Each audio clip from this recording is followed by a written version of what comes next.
Direction. Lads, I know that when you've been on the X Factor, a lot of people criticise you as that's a quick way into music. Also, just being a boy band, sometimes people criticise you. How does that make you feel? Well, do you know what? I think it's fair to say we'd all agree. To be honest, on a press side of things, we're actually very, very lucky in the respect that a lot of feedback that we get is positive, and actually there isn't that many negative stories that we've ever had to read about ourselves, so we're very lucky in that respect, Like even for our tour, like The Guardian, and they wrote a really nice Guardian Leviosa. They wrote a really nice article about our show and stuff, which is obviously amazing because you don't expect the Guardian readers to be interested.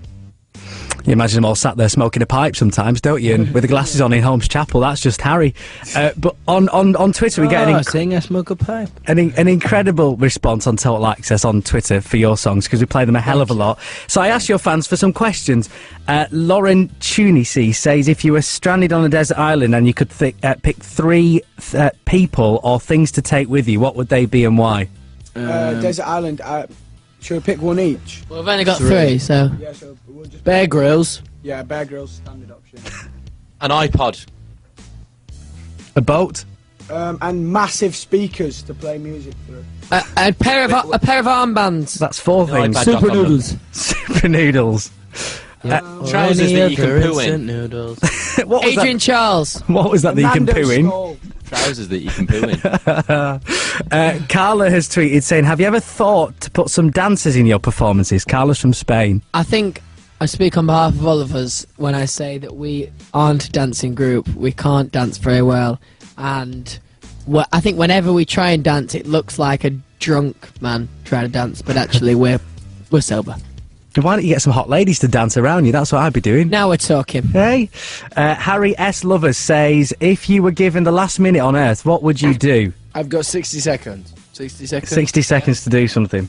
That's a minute usually. Let's keep it clean. Hug as many girls as possible. Yeah. Hi, we're One Direction on Total Access with Simon Morrican. It's famous. I think we'd all probably choose maybe... Would it be a woman or would it be a man?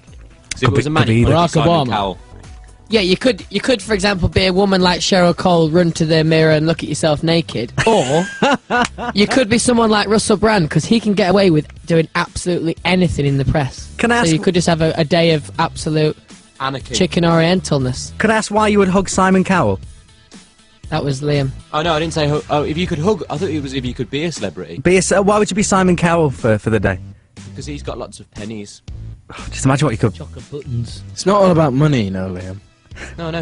He's got Very lots of powerful pennies. man. I'd be Richard Branson. So you're this person for a day, and then they go back to being themselves. I imagine you could spend all of Simon's money and then just become yourself again. Transfer it to your bank account, Now your we're real talking, life, yeah. and then Now- crack on. You've smashed it. You're cool. Emma Lee says, if you had a pet giraffe with a moustache, what would you call it? Haha, yes. Colin.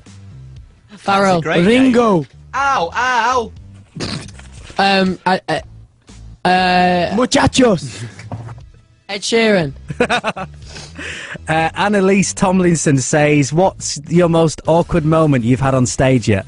My most awkward moment, this is from Liam, was when I split my trousers in front of 9,000 people and the hole was massive. And then I still had 2 more songs to perform. My most awkward moment was during this tour, and on our last quick change, I've got braces, and I thought I didn't actually have time. I was really struggling for time, so I thought I would pull them up while I was on stage, only to find that I'd stepped into them and they were in between my legs. I want to know, guys, how do you feel when fans, like, especially on things like Twitter, threaten to do something silly, say, like, because you won't fancy them, or you won't retweet them, or you won't follow them back? It's really difficult. Because you want to try and notice everyone, but it's so hard. I mean, our phone screens are only small, and you just see so many tweets. I tend to do it really randomly and just pick the most random tweets I can find. So there you go. If you want a retweet from One Direction, it sounds like you've got to tweet them with the most random thing you can think of. So have a little brainstorm. It's One Direction on Total Access. I'm Simon Morris.